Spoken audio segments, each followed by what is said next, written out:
pessoal, tudo bem?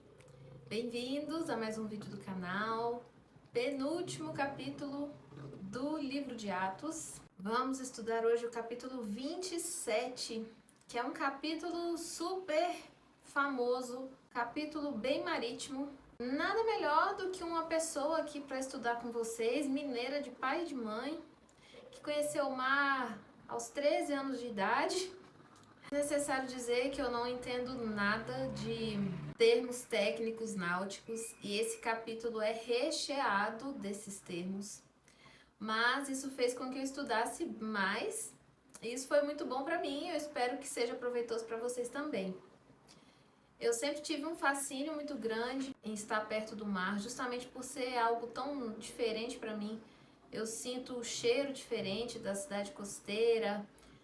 Toda vez que eu tô perto do mar, eu fico observando o barulho da onda na costa, andando de barco, o balanço do barco, o entra e sai do barco, o esforço para entrar e sair, né? Eu acho tudo isso muito legal, muito legal. Um dos meus livros preferidos é o Moby Dick, né? Baseado numa história real também, né? Recentemente fizeram um filme chamado No Coração do Mar, que conta a história do que realmente aconteceu, né, que inspirou o Moby Dick, uma história muito trágica, inclusive, né. Então, eu sempre tive um respeito muito grande pelas pessoas que trabalham no mar, né, marinheiros. Sempre gostei muito de narrativas também, nesse sentido. Um livro que eu amo também é o do Hemingway, chamado Velho Mar, né? Um livro lindo. Bom, então esse capítulo de Atos me faz revisitar esse cenário que não me é familiar, mas que sempre me despertou uma série de sensações muito gostosas. Então acho que foi justamente buscando essas sensações que eu busquei fontes para estudar. Eu consultei os 4 autores, os 2 Chucks, o Smith e o Misler, David Heitzig, David Guzik e mais umas fontes extras aí, quando eles usavam, quando é citado no capítulo algum termo muito específico que eu não fazia ideia do que ele estava querendo dizer, eu busquei. Agora, antes de a gente entrar no estudo, antes mesmo de entrar, de fazermos nossa oração de começo de estudo, olha que interessante. Esse capítulo 27 registra a última viagem do apóstolo Paulo registrada na Bíblia. É uma das narrativas de naufrágio mais famosas da história antiga. Todas as histórias dessa época, de todas as histórias de naufrágio relatadas nessa época, nós temos aqui no capítulo 27 de Atos a narrativa mais detalhada. Por esse motivo, eruditos, por centenas de anos, sempre estudaram o capítulo 27 do livro de Atos, pelo fato de ele conter essa riqueza de narrativa.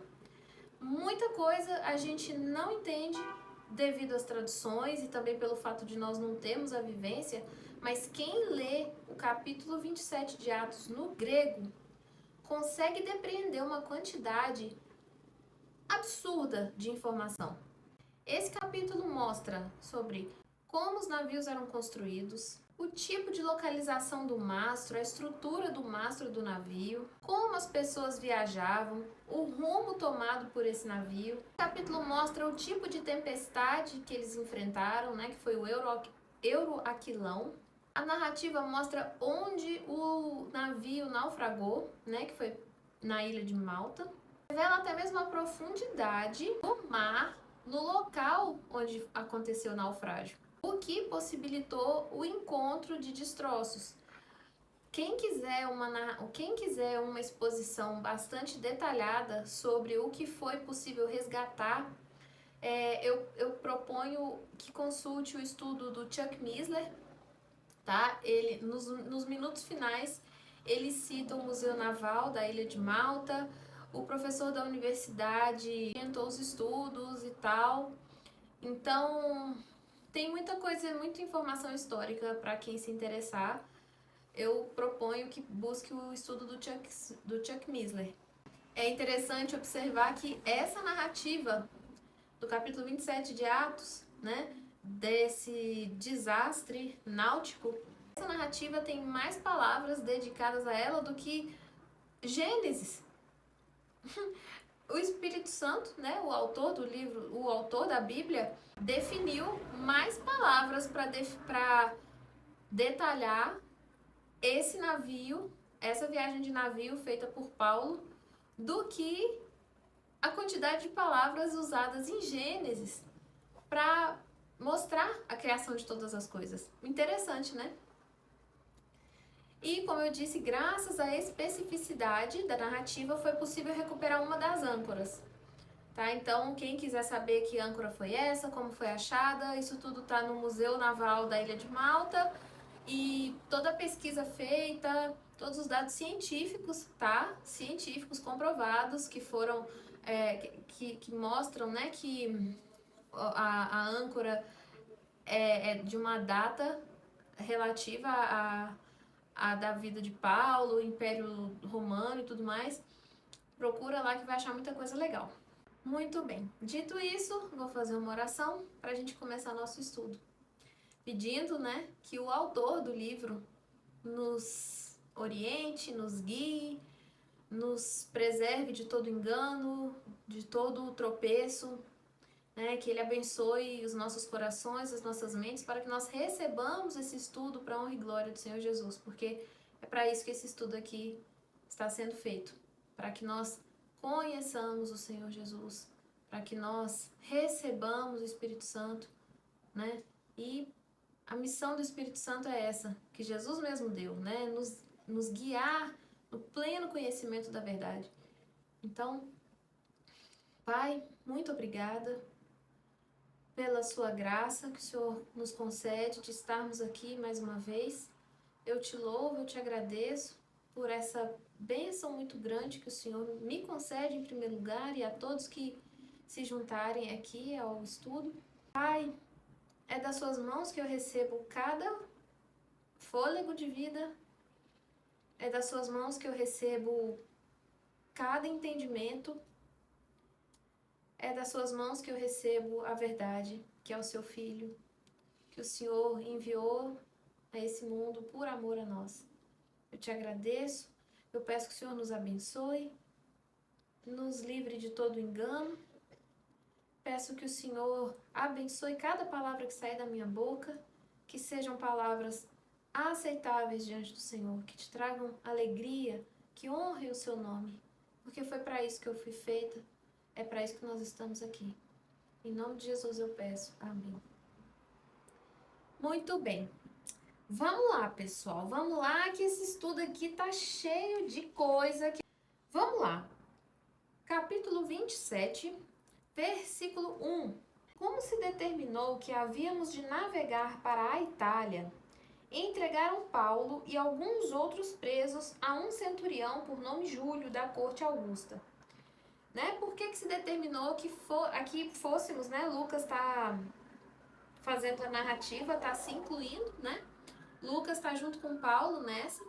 Por que eles têm que ir para Roma? Porque Paulo apelou para César, né? Na condição de cidadão romano, ele tem esse direito. Então, vamos para Roma. E aqui, quem que está incluído? Paulo, alguns outros presos. E temos aqui um centurião por nome Júlio. Vamos lá. Aqui no livro de Atos, nós já topamos com alguns centuriões romanos. E na Bíblia como um todo. Como a gente já comentou em outros estudos, os centuriões romanos eram homens que haviam passado por um treinamento extremamente rigoroso. Um treinamento físico e mental extremamente rigoroso. Porque, afinal de contas, eles tinham que aguentar muita coisa. Eles tinham que passar por muitas situações extremas. Então, eles precisavam ser pessoas equilibradas, eles precisavam ser pessoas estáveis emocionalmente. Tanto que não foi pouca coisa o centurião romano ter reconhecido que Jesus era o Filho de Deus após ter sido, né, quando foi crucificado. Porque aquele centurião estava muito acostumado a ver gente sendo crucificada o tempo todo. Mas algo ali aconteceu que fez com que ele reconhecesse que aquele homem, Jesus Cristo, que havia sido crucificado, não era qualquer um. Bom, Júlio é outro nobre centurião. Por quê? Porque olha só, em Mateus 8, de 7 a 10, a gente vê o centurião que clama a Jesus que curasse o servo dele. E Jesus disse, sim, vou curar, ou vamos lá na sua casa que eu vou fazer isso. E o centurião diz, não é preciso que o senhor vá, porque eu sou um homem que entendo de autoridade. Eu obedeço a autoridades, há pessoas abaixo de mim que respeitam a minha autoridade. E esse centurião olhou para Jesus e falou, eu sei que o senhor tem autoridade. Eu sei muito bem que se o senhor falar, se sair da sua boca o comando, a doença vai sair do meu servo. Mateus 27, 54, o centurião que viu Jesus morrer na cruz, disse, verdadeiramente esse homem era o Filho de Deus. Então, de todos os homens que ele viu morrer na cruz, aquele ali, ele testificou. E, alguns capítulos atrás, aqui no livro de Atos, a gente viu Cornélio, que era outro centurião romano, creu na palavra também. Recebeu a mensagem, a pregação de Jesus Cristo e creu. E era uma tarefa comum para os centuriões romanos acompanhar prisioneiros em viagens, né? E era uma tarefa comum para os centuriões romanos acompanhar prisioneiros até o julgamento. E também era uma tarefa super comum para os centuriões romanos acompanhar as embarcações que saíam do Egito para Roma. E aqui a gente tem as duas coisas juntas, né? Como a gente vai ver mais pra frente. Nós temos aqui vários prisioneiros que estão indo para Roma, sendo que Paulo é diferente dos demais porque ele ainda não havia sido condenado. Então, os centuriões romanos acompanhavam. E os outros provavelmente estavam indo para quê? Para serem mortos lá na arena. Lembram no ensino médio que ensinavam que os prisioneiros eram jogados lá com as feras e as pessoas assistiam? E ao longo da narrativa aqui do capítulo 27, a gente vai ver como esse centurião romano, Júlio, acaba sendo conquistado por Paulo. Paulo conquista a confiança dele e conquista também a simpatia dele. Versículo 2. Embarcando em um navio de Adramítio, que estava prestes a navegar em demanda dos portos pela costa da Ásia, fizemo-nos ao mar, estando conosco Aristarco, macedônio de Tessalônica. Bom, aqui, obviamente, já sabemos que Lucas é o escritor do livro de Atos. O autor, mais precisamente, é o Espírito Santo, mas foi por intermédio de Lucas. E Lucas está se incluindo aqui, embarcou conosco. Paulo foi um prisioneiro diferenciado. A ele foi concedido levar seu amigo Lucas e Aristarco. Paulo era diferenciado em muitos aspectos. Era prisioneiro, mas não estava condenado ainda. Era um cidadão romano. Logo, ele tinha direitos. Todo mundo certamente constatava que Paulo era um erudito. Não era uma pessoa qualquer. Paulo havia estudado muito, Gamaliel que o diga. Mas principalmente o Senhor era com ele. A mão do Senhor estava sobre Paulo. E é por isso que todos no navio vão se salvar. Inclusive, chega de spoiler. Então, todos esses fatores somados fizeram com que Paulo achasse favor aos olhos do centurião. Lá no capítulo 19, não sei se vocês lembram, quando os judeus começaram a dar chilique, eles agarraram um homem chamado Aristarco, que é esse mesmo que está aqui. Muitos consideram que Aristarco era escravo de Paulo. E por esse motivo foi permitido que ele embarcasse no navio também, porque a lei romana permitia que, caso o condenado tivesse escravo, que o escravo embarcasse com ele. E, mais uma coisa, Paulo faz menção a Aristarco na carta dele aos Colossenses, se referindo a ele como um amigo muito querido, uma pessoa muito importante. Então, Aristarco foi uma pessoa muito importante para Paulo. Versículo 3. No dia seguinte, chegamos a Sidon, e Júlio, tratando Paulo com bondade, permitiu-lhe ir ver os amigos e receber deles os cuidados necessários. Existe uma grande discussão se Paulo tinha problemas de saúde, se não tinha, se Lucas o acompanhava porque era o médico particular dele. ou se não, se isso não tem nada a ver. Bom, aqui está dizendo para receber os cuidados necessários. Mas olha que interessante, Júlio tratando Paulo com bondade. Vocês têm noção disso aqui? Júlio, centurião romano, está num navio, tem vários presos, vários prisioneiros, dentre eles Paulo. E a confiança que ele tinha em Paulo era tamanha que deixou Paulo sair na ilha. Isso foi onde? Em Sidon. Disse, olha, pode encontrar seus amigos, seus coleguinhas, os cristãos que tem aqui, tal hora você volta, que a gente segue viagem. Olha o voto de confiança. Lembrando que se Paulo fugisse, obviamente ele estaria em maus lençóis. Versículo 4. Partindo dali, fomos navegando a sotavento de Chipre, porque os ventos eram contrários. Versículo 5. Tendo atravessado o mar ao longo da Cilícia e Panfilha, chegamos a Mirra, na Lícia. Ali o centurião achou um navio de Alexandria que navegava para a Itália e nos fez embarcar nele. O centurião achou um navio de Alexandria. Isso não quer dizer pouca coisa. Um navio de Alexandria quer dizer um dos maiores navios da época. Então, o centurião determinou que geral pegasse carona nesse navio aí, que era gigantesco, que estava vindo de Alexandria e estava carregado de grãos, né, para abastecer a Itália. Outras características desse navio é que ele tinha um mastro com uma grande vela quadrada. Eu nunca lembro de ter visto em filme vela quadrada em navio. Na minha cabeça acho que é sempre meio triangular. E olha que isso é importante, esse detalhe é importante para a gente seguir em frente no nosso capítulo. Esse tipo de barco aqui não tinha leme, não tinha aquele negócio assim.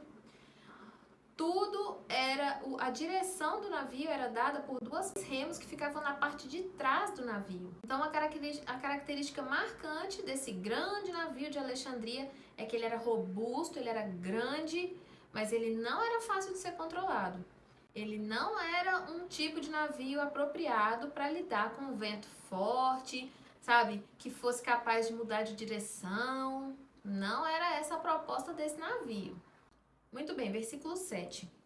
Navegando vagarosamente por muitos dias e havendo chegado com dificuldade defronte de Quinido, não nos permitindo o vento ir mais adiante, navegamos a sotavento de Creta, à altura de Salmone. Versículo 8. E costeando-a com dificuldade, chegamos a um lugar chamado Bons Portos, perto do qual estava a cidade de Lazéia.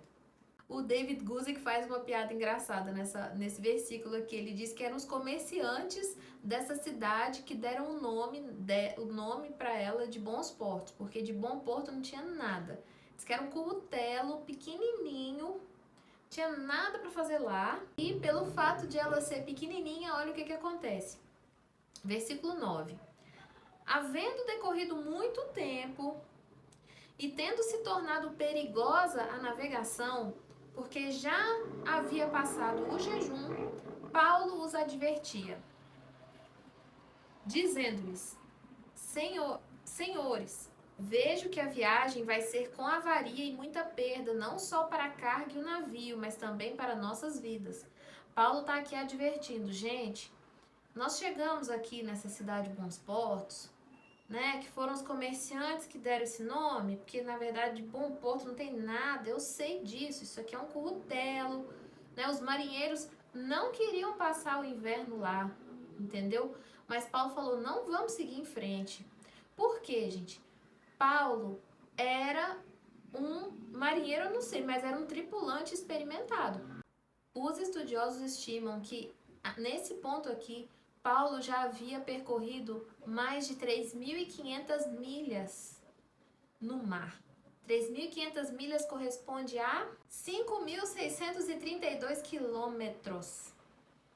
Então, Paulo sabia o que era andar de navio naquelas águas. Agora, observe o que disse ali no versículo 9. Havendo decorrido muito tempo e tendo se tornado perigosa a navegação, porque já havia passado o jejum. O que quer dizer no versículo 9, haver passado o jejum? havia passado o período da festa dos tabernáculos. E como na Bíblia nós estamos lidando com a nação judaica, com rituais muito próprios, com datas rigorosas que eram cumpridas, a partir daí é possível fazer um estudo muito profundo, para quem sabe, né? O jejum acontecia no dia 5 de outubro, que era o dia da expiação.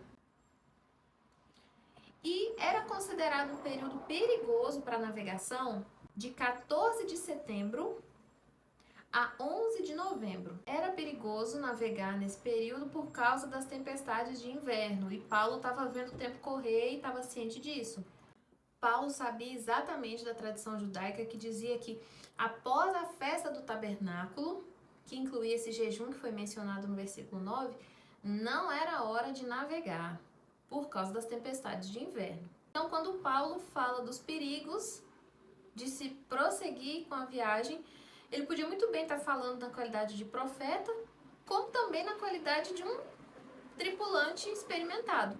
Na segunda carta dele aos Coríntios, capítulo 11, versículo 25, ele diz: 3 vezes fui golpeado com varas, 1 vez apedrejado, 3 vezes sofri naufrágio, passei uma noite e um dia exposto à fúria do mar.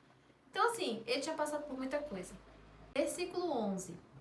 Mas o centurião dava mais crédito ao piloto e ao dono do navio do que às coisas que Paulo dizia. Bom, o centurião então tinha ido com a cara de Paulo, confiava nele, deixava ele sair, ver os coleguinhas, deixou ele levar Aristarco junto com ele, deixou levar Lucas junto com ele. Mas pera lá, já achar que Paulo tinha condição, né?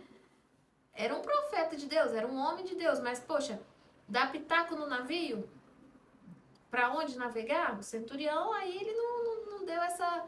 O centurião não deu essa autoridade a Paulo, até porque ele com certeza pensou que havia muita coisa em jogo, né? O navio estava carregado de grãos, né? E como a gente vai ver aqui, os outros estavam querendo seguir adiante. E assim eles fizeram. Versículo 12. Olha só isso aqui. Não sendo o porto muito próprio para invernar, os mais deles foram de parecer que se partisse dali para ver se podiam chegar a Fenícia, que é um porto de Creta que olha para o lado do vento da África e do Coro e invernar ali.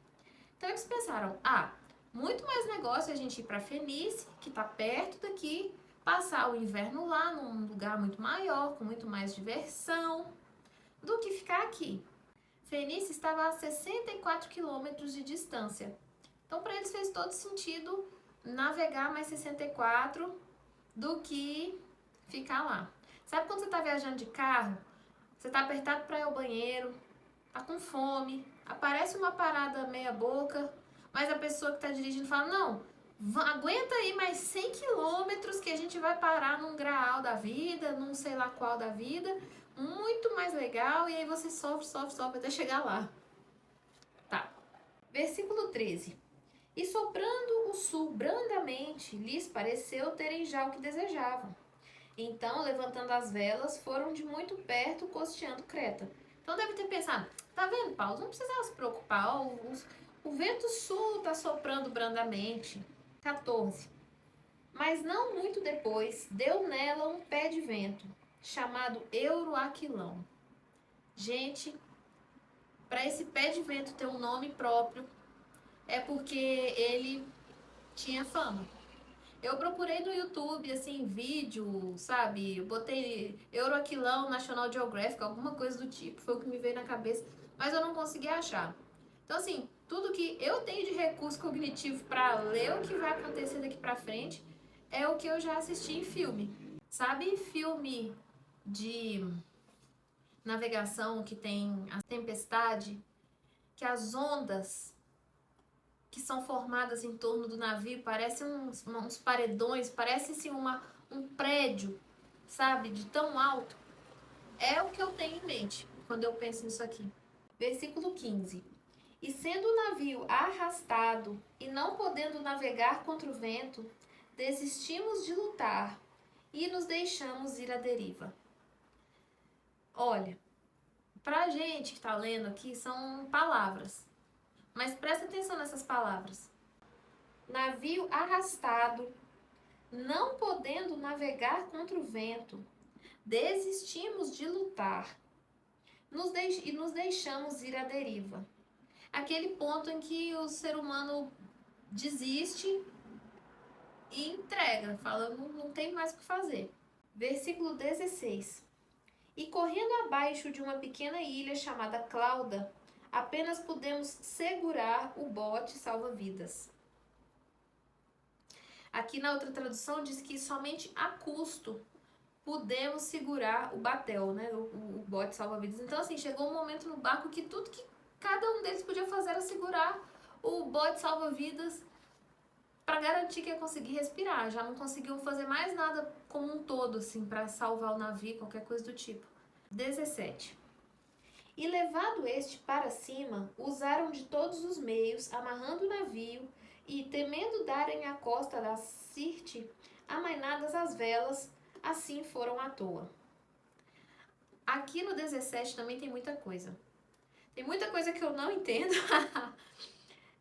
mas muita coisa que eu li que eu achei muito interessante. Aqui, quando eles falam de usar de todos os meios amarrando o navio, eles estão se referindo a uma técnica que em inglês se chama frapping. Aí eu procurei na internet frapping boat, frapping ship, para entender como que é isso. E aqui, olha só outra coisa, né? Nessa coleção de palavras de calamidade aqui, ó. Usaram todos os meios disponíveis, temendo que fossem lançados na Sirte. Eu vou deixar um link, tá? Que tem um monte de mapa, um monte de explicação se alguém quiser olhar. Pelo que eu entendi, essa região aqui chamada Sirte, o que eu entendi é que eram tipo assim, umas dunas, uns bancos de areia que ficavam, né, obviamente abaixo da linha do mar, que eles não conseguiam ver, e se o navio encalhasse num desses bancos de areia, era game over, não ia ter como tirar o navio de lá e eles iam morrer lá. Então, eles tinham muito medo de parar num desses bancos de areia, chamados Sirte. Versículo 18. E andando nós agitados por uma veemente tempestade, no dia seguinte aliviaram o navio. Então aqui, seguindo a sequência, temendo ser lançado nesse banco de areia, se deixaram levar, violentamente açoitados pela tempestade. Qual foi a providência? Jogar a carga ao mar. Eles jogam uma parte da carga aqui no versículo 18 e no versículo 38 eles ainda vão pegar mais coisa e anunciar no OLX. Vão se desfazer de mais coisa.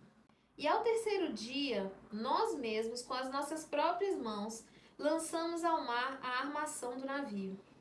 Sobrou para Lucas. Lucas era o médico do navio, mas a situação era de uma urgência tal. Sabe quando acontece um acidente em casa que sobra tarefa até para criança? Meu filho pega acorde, não sei o que, é pai, é mãe, é filho, é todo mundo unido para tentar dar conta do desastre. Aqui, Lucas está deixando claro que teve tarefa para todo mundo. Então, o que acabou de ser narrado nesses versículos aqui é que eles puxaram a vela, desistiram de ter qualquer ingerência no rumo que o navio estava tomando, deixaram só a tempestade levar o barco de um lado para o outro. Agora, a parte que eu não entendo aqui dessa narrativa, né, da parte técnica aí da navegação, que quem entende, entende, quem lê no original, então, mergulha em rios de informação que nós aqui não sabemos. Mas eles estão. O que está sendo dito aqui é que eles usaram cabos para proteger o navio.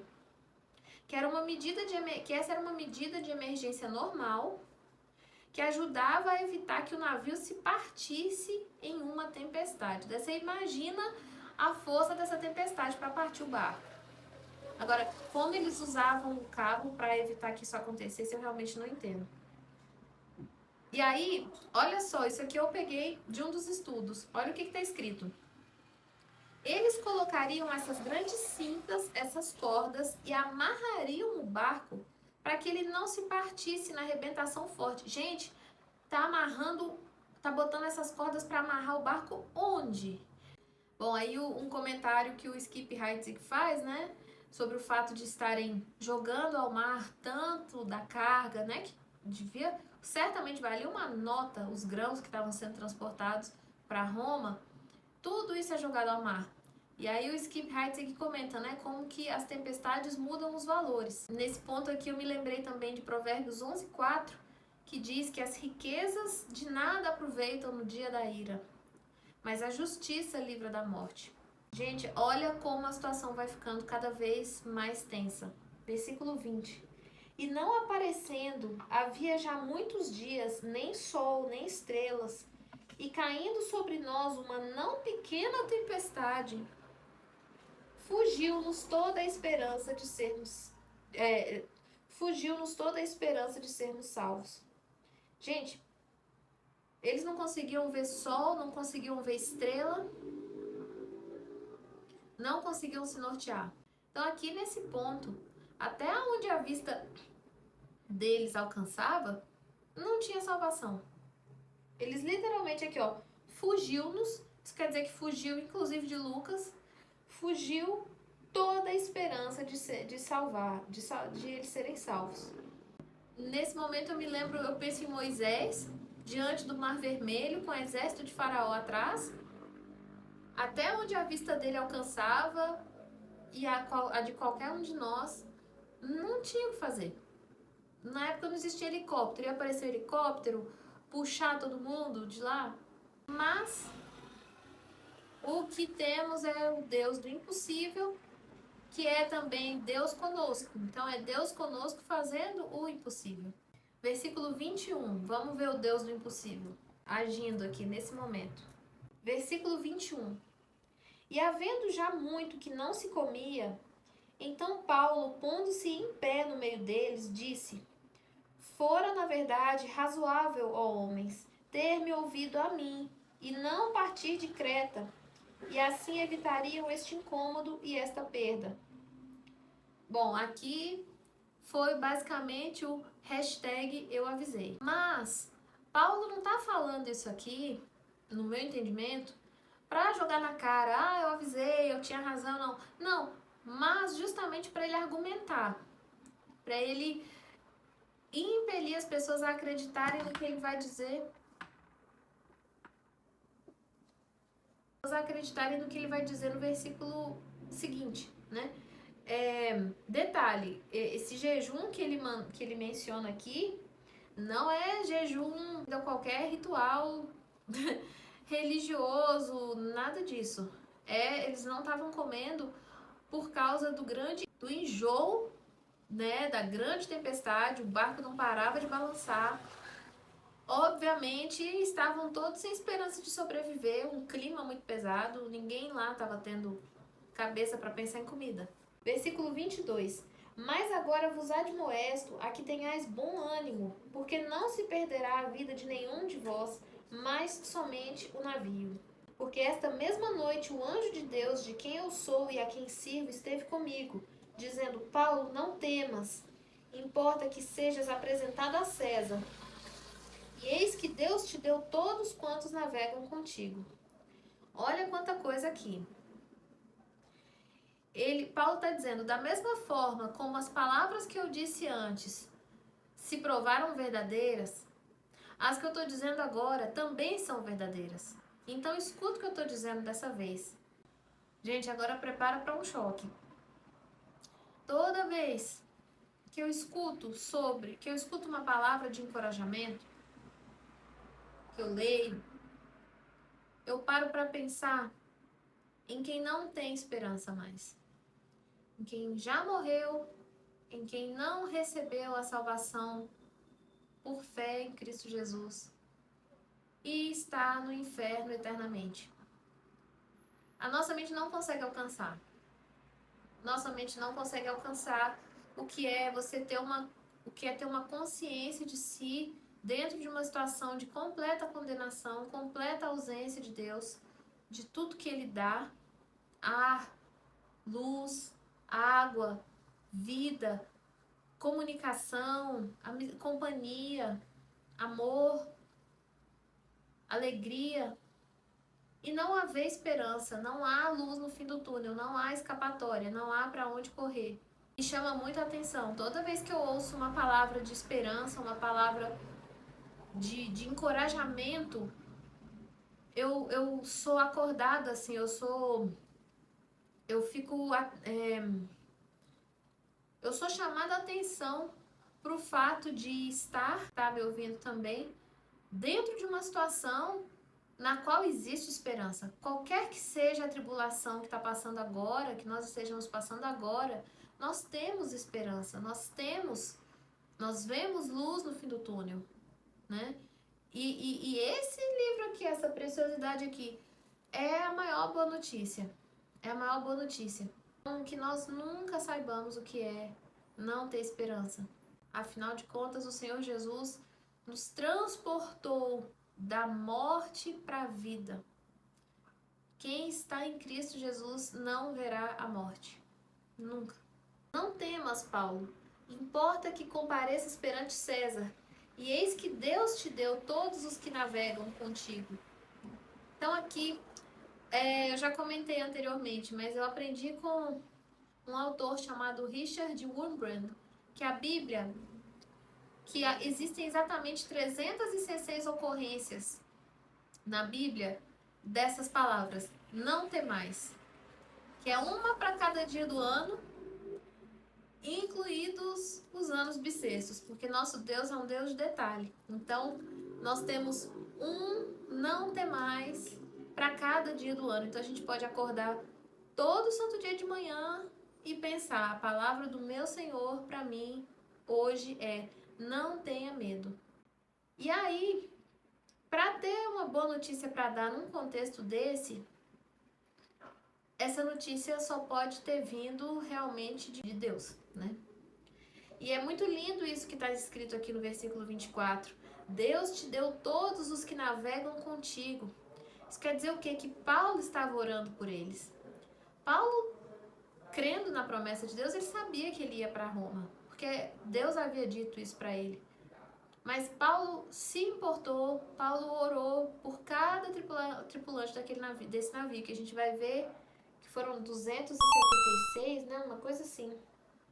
Então olha que lindo isso. Deus te deu todos os que navegam contigo. Paulo intercedeu por todo mundo. Versículo 25. Portanto, ó senhores, tende bom ânimo, porque creio em Deus que há de acontecer assim como a mim me foi dito. É, contudo, necessário irmos dar numa ilha. Então, Paulo recebeu uma mensagem do Senhor? Recebeu. Foi uma mensagem de conforto? Com certeza. Mas Paulo recebeu informações precisas? Data, hora, especificamente como vai acontecer, que dia vai ser? Não. Tanto que depois dessa boa notícia aqui, eles ainda ficaram mais 2 semanas debaixo de tempestade. Tem noção? Olha só. Versículo 27. E quando chegou a 14ª noite, sendo impelidos de um e outro lado do mar Adriático, lá pela meia-noite suspeitaram os marinheiros que estavam próximos de alguma terra. Como assim suspeitaram que estavam próximos de alguma terra? Provavelmente ouviram o som das ondas batendo nas pedras, alguma coisa assim. Versículo 28. E lançando o prumo, acharam 20 braças. Então, passando um pouco mais adiante, tornando a lançar o prumo, acharam 15 braças. Não sei a que equivalem 20 ou 15 braças em metros, mas o que eu imagino que eles estavam fazendo aqui, lançando esse prumo, que eu também não sei o que é tipo assim, eu imagino eles botando tipo um grande bastão, assim, uma regona dentro do mar para ver até onde ela ia, né? Para ver a profundidade, justamente para evitar que o navio batesse, né, em pedras ou encalhasse. Versículo 29. Ora, temendo ir dar em alguns rochedos, lançaram da popa 4 âncoras, desejando que viesse o dia. Bom, quando lança a âncora, é para o navio não sair do lugar, né? Então eu entendo que já que eles não conseguiram, não tinham informações mais precisas, não sabiam exatamente onde estava a terra, pensaram, vamos ficar parado aqui. Lembrando mais uma vez que no original, esse trecho que a gente está lendo aqui, lido por quem entende da coisa, há uma riqueza tão maravilhosa de informações que localizaram exatamente onde foi que aconteceu esse naufrágio, né? Pela especificidade da descrição, dada aqui especialmente no original. Procurando, porém, os marinheiros fugir do navio, e tendo já lançado o bote salva-vidas ao mar, como que querendo lançar as âncoras pela proa, disse Paulo ao centurião e aos soldados: se estes não ficarem no navio, não poderei salvar-vos. Olha só, Paulo, porque Cristo em Paulo, né, estava pensando na vida de todo mundo, mas os próprios marinheiros responsáveis, né, digamos assim, pelo navio, estavam dentro da lógica salve-se quem puder. E foram justamente eles que tiveram a maravilhosa ideia de tentar navegar mais 64 quilômetros para ir para Fenícia. Então, olha como é que é a lógica. O que estava certo desde o começo enfrenta enfrenta todas as consequências do fato de não terem ouvido ele, né? Paulo, que estava certo desde o começo, sofre com todas as outras consequências de não terem escutado o que ele disse, e é o que reza por todos para que todos sejam salvos. Tá. Por outro lado, os marinheiros que estavam errados desde o princípio em seguir adiante e que são os responsáveis pela tripulação, são justamente os que seguem a lógica do salve-se quem puder. Mas Paulo avisa: veja, eu tenho essa palavra do Senhor que todos vão se salvar, mas todos devem ficar juntos. Versículo 32. Então os soldados cortaram os cabos do bote e o deixaram cair. Olha mais uma vez o voto de confiança aqui, as palavras de Paulo. Imaginaram a cena? Os marinheiros, querendo fugir do navio, jogam o bote salva-vidas ao mar, dizendo que, dando desculpa, que vão, aqui ó, lançar as âncoras pela proa. Gente, o desespero dessas pessoas para saírem desse navio era tanto que estava escuro. Isso aqui tudo estava acontecendo na madrugada, eles não estavam enxergando nada. Por quê? Porque olha aqui, no versículo 33, ó. E enquanto o dia não vinha, logo não tinha amanhecido ainda. Aqui, esses marinheiros, o quê? Humanos sendo humanos, né? O desespero. Enquanto o dia não vinha, Paulo exortava a todos a que comessem alguma coisa, dizendo: é já hoje o 14º dia que esperais e permaneceis sem comer, não havendo provado nada. Portanto, exorto-vos a que comais alguma coisa, pois é para a vossa saúde, porque nenhum cabelo cairá da cabeça de qualquer de vós. Não é impressionante pensar, assim, olhar mais de perto por que tipo de situação Paulo passou, sabendo que foi ele que escreveu lá em 2 Coríntios, capítulo 4, versículos 17 e 18. Porque a nossa leve e momentânea tribulação produz para nós um peso eterno de glória muito excelente, não atentando nós nas coisas que se veem, mas nas que se não veem. Porque as que se veem são temporais e as que se não veem são eternas. Paulo não passou por pouca coisa e chamou tudo isso de leve e momentânea tribulação. Então aqui Paulo está exortando as pessoas a comerem alguma coisa. Paulo aqui está reconhecendo o natural e o sobrenatural. Eu amo a forma como Deus manifesta o cuidado dele para conosco, né? Falando dos fios de cabelo na nossa cabeça, que também é citado em Lucas 12:7, né? Então, assim, que nos nossos momentos de tribulação, os nossos cabelos nos lembrem, que a gente, ao olhar para os cabelos, que a gente lembre que cada um deles está contado, que nós não estamos sozinhos. Que a alternativa não é a gente dar nosso jeito capenga, nosso jeito do nosso jeito, que no final não vai resolver o problema. Nós nos voltemos para o nosso Pai que cuida de nós.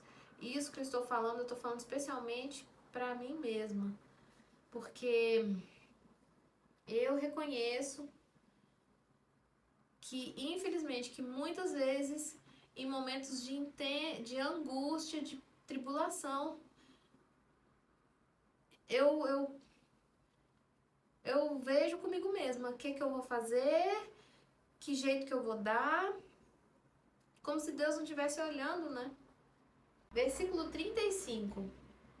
Eu amo essa sequência. Olha aqui essa sequência.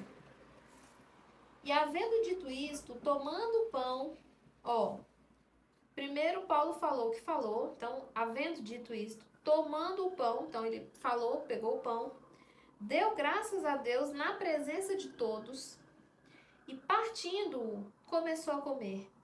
Então a sequência foi falar, pegar o pão, dar graças, partir e começar a comer. Então Paulo foi o primeiro a começar a comer. Lá no meu trabalho, quando eu levo alguma coisa, às vezes eu levo, sei lá, um bolo, uns pães, alguma coisa, ninguém trisca enquanto eu não começar a comer. Enquanto eu não for lá e ser a primeira, sabe?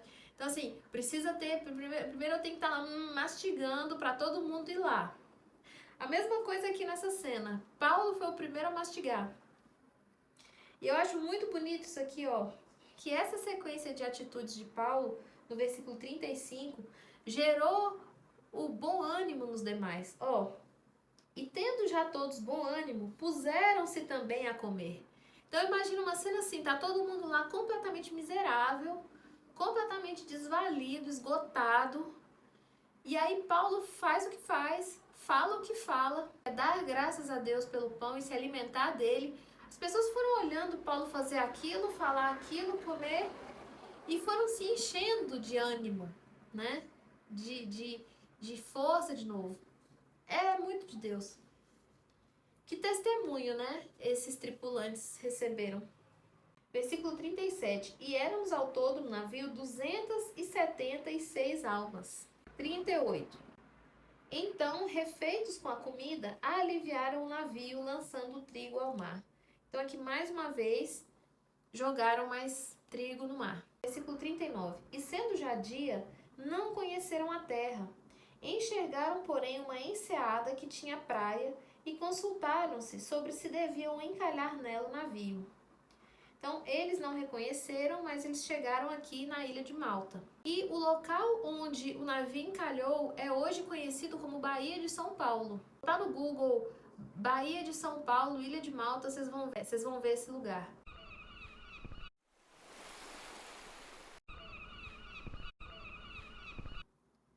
E aí, um historiador chamado Ramsay diz que só a mais remota conjunção de circunstâncias favoráveis poderiam ocasionar um fim tão favorável para a situação dessa tripulação, e que todas essas circunstâncias foram unidas na Baía de São Paulo.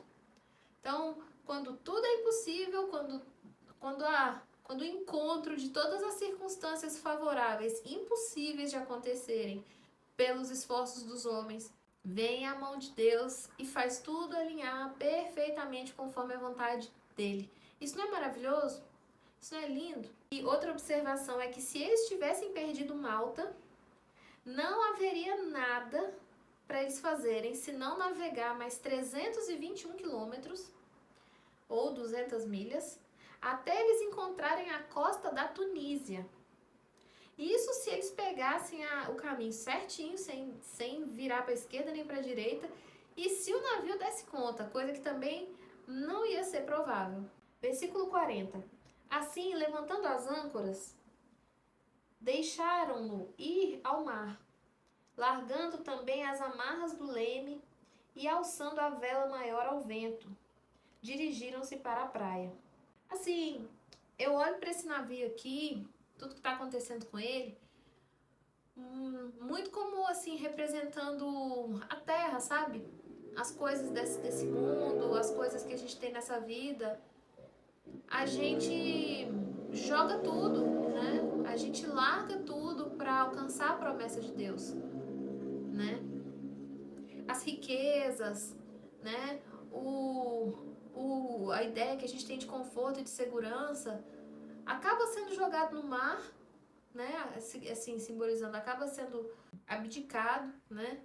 A fim de alcançarmos a promessa de Deus. A promessa de Deus não se coaduna, não se mistura com as coisas desse mundo aqui, né? Versículo 41. Dando, porém, num lugar de 2 mares, né, de encontro, né, de 2 mares, encalharam ali o navio. Estando fixa a proa, ficou imóvel, mas a popa abria-se com a força das ondas. Gente, basicamente o que está sendo narrado aqui é que o navio foi esfarelando debaixo dos pés deles. Não tinha como ficar ali. Exatamente como Paulo disse. Então, para os tripulantes, sim, a vida deles estava resguardada, mas o navio esquece. Versículo 42. Então, a ideia dos soldados foi que matassem os presos para que nenhum fugisse, escapando a nado, né? Como a gente falou no início do vídeo. Mas o centurião, querendo salvar a Paulo, lhes estorvou este intento e mandou que os que pudessem nadar se lançassem primeiro ao mar e se salvassem em terra. Então, a estima, a afeição que o centurião teve por Paulo poupou a vida dos outros prisioneiros também. Tá vendo como que a mão de Deus estendida sobre uma pessoa favorece as que estão em torno dela? A lógica do Senhor é de multiplicar mesmo, né? Multiplicar tudo que existe de bom, né? Paralelamente, a lógica do inimigo é destruir em massa, né? Destrói um numa família, a destruição impacta, nossa, muita gente em torno. Mas a lógica do reino de Deus é bênção multiplicada. Versículo 44. E os demais, uns em tábuas e outros em coisas do navio. E assim sucedeu que todos chegaram à terra a salvo. Exatamente como o Senhor previu. Então aqui a gente vê, tem sempre os que sabem nadar e os que não sabem, né? Então eles falaram, ó, quem sabe nadar já pula e já vai nadando. Quem não sabe se vira como pode. E, né? Uns em tábuas e outros em quaisquer destroços do navio, né? Segura lá em alguma coisa, vai bater no pé, né? E o Skip Heitzig, ele brinca que aqui eles têm a referência bíblica para a prática do surf, que ele gosta muito de surfar, então aqui tá a referência bíblica para isso. Pois é, pessoal, esse foi o estudo do capítulo 27, livro de Atos. Espero que vocês tenham sido edificados com esse estudo. Eu creio que o Senhor é fiel e poderoso e generoso para nos abençoar com toda sorte de instrução, de conhecimento, né, na palavra dele. Para todos nós que colocamos nossa confiança no Senhor Jesus, que é a nossa rocha firme durante as tempestades. Amém? Então, muito obrigada e até o próximo capítulo, último capítulo do livro de Atos, nosso estudo de despedida e de comemoração, né? De primeiro livro estudado da Bíblia juntos, gente! Tô passada! Que é quando a gente vai terminar nosso primeiro livro de estudo da Bíblia. E então, no final do próximo vídeo, se Deus quiser, eu vou contar a maravilhosa surpresa. Gente, é um babado? É um babado. Então é isso, pessoal. Fiquem com Deus, que o Senhor abençoe todos vocês. Fiquem guardados na graça do nosso Senhor. E